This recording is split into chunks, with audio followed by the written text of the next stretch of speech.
Seja bem-vindo para esse vídeo. Nesse vídeo aqui a gente vai falar sobre a vitória do Corinthians por 2-1 contra o Galo. Vitória sofrida no finalzinho, conseguiu fazer a virada, quase que o jogo inteiro o Galo estava vencendo. Já na reta final o Fábio Santos decidiu para o Corinthians, enfim.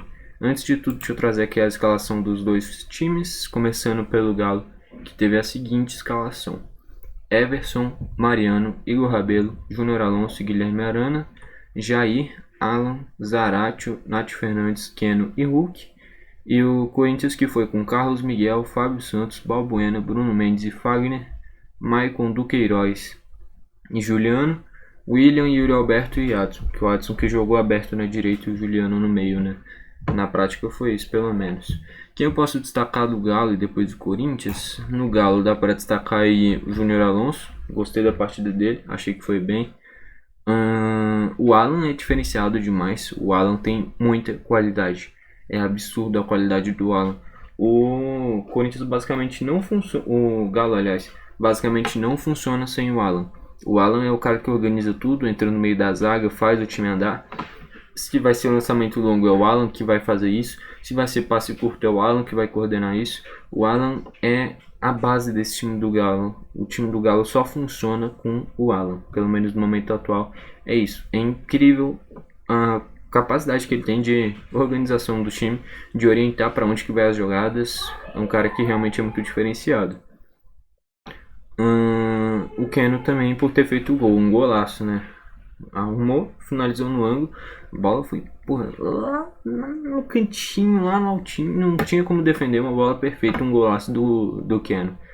Já no Corinthians, só deixa eu pausar aqui que eu tenho que trocar o fone, rapidão. 3, 2, 1. Aí, voltei.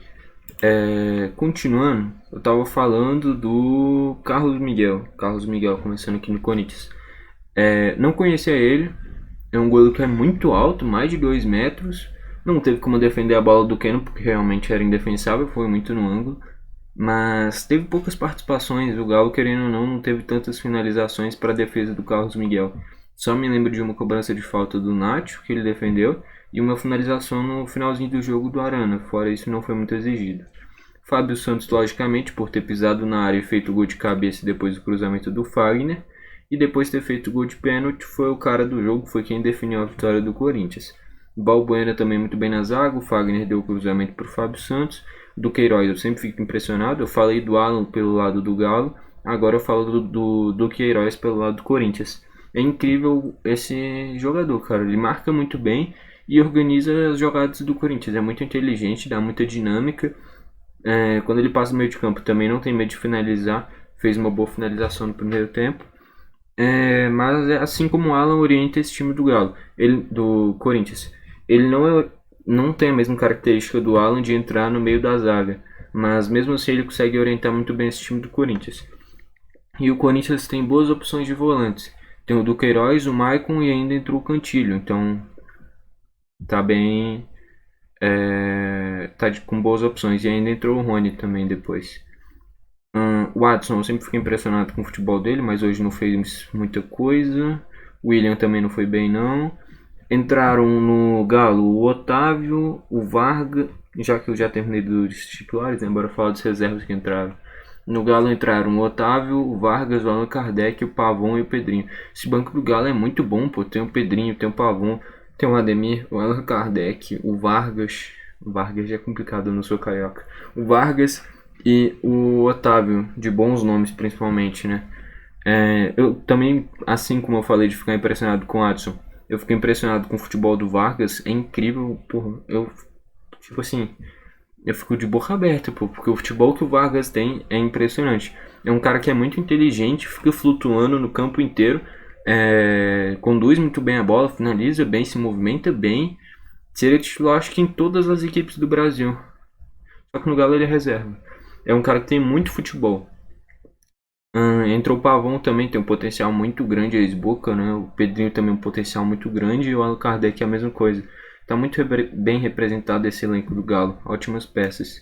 No Corinthians entrou o Roger Guedes, o Mosquito, o Cantilho, o Rony e o Giovani. O Giovani entrou muito bem e foi ele que cavou o pênalti do segundo gol do Fábio Santos, que foi o gol que decretou a vitória. Então o Giovani está diretamente relacionado com essa vitória do Corinthians, o moleque da base. Então a base resolve, né? Indo para as estatísticas, os números da partida: 14 finalizações do Galo, 7 do Corinthians, ou seja, o dobro do Galo, né?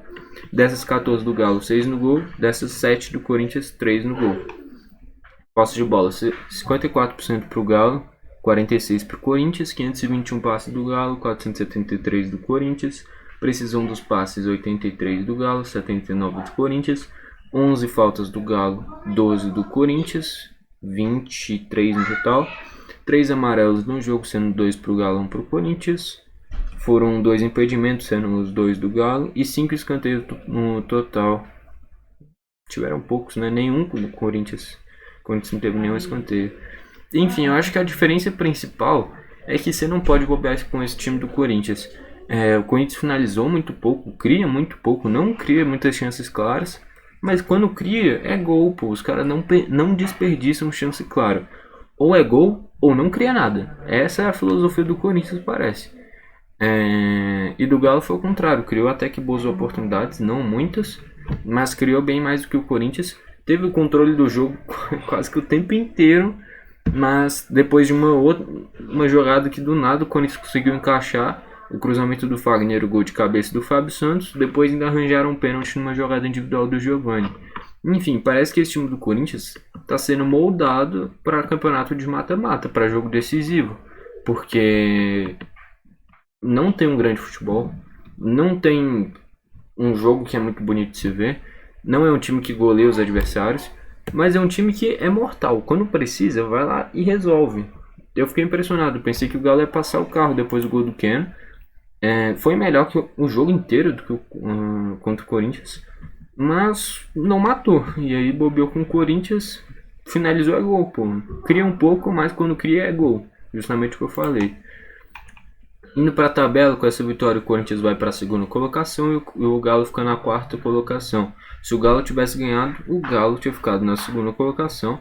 E o Corinthians teria ficado na quarta. Enfim, era uma briga direta, o famoso duelo de 6 pontos, né? E os dois primeiros são justamente os rivais, Palmeiras e Corinthians, né? Em quesito futebol, o Palmeiras está muito na frente. Futebol quando eu digo de desempenho, de criação de oportunidades. Mas o Corinthians vem sendo mortal, quando precisa tá fazendo os gols. E foi assim que conseguiu essa baita vitória contra o Galo no Mineirão, sendo preciso. Criou pouco, mas quando criou foi lá e fez os gols.